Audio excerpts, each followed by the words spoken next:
বিদ্যুতের পাইকারি মূল্যহার বর্ণিতভাবে বৃদ্ধি সত্ত্বেও বাংলাদেশ বিদ্যুৎ উন্নয়ন বোর্ডের অবশিষ্ট ঘাটতি পূরণে বছরে বাংলাদেশ বিদ্যুৎ উন্নয়ন বোর্ডকে সরকার কর্তৃক প্রায় 41,000 কোটি টাকা ভর্তুকি প্রদানের প্রয়োজন হবে।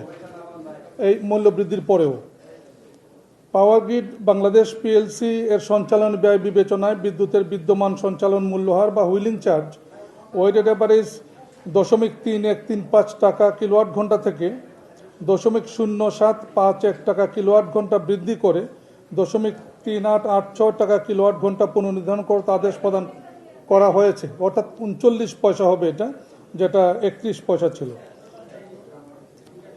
বিদ্যুতের পুনর্নির্ধারিত পাইকারি ও সঞ্চালন মূল্যহার এবং বিতরণ ব্যয় বিবেচনায় বিদ্যুৎ বিতরণ সংস্থা কোম্পানিসমূহের বিভিন্ন গ্রাহক শ্রেণীর বিদ্যমান খুচরা বিদ্যুৎ মূল্যহার ওয়েটেড অ্যাভারেজ 9.11 টাকা কিলোওয়াট ঘন্টা থেকে 1.52 টাকা কিলোওয়াট ঘন্টা বৃদ্ধি করে 10.63 টাকা কিলোওয়াট ঘন্টা পুনর্নির্ধারণ করতে আদেশ প্রদান করা হয়েছে।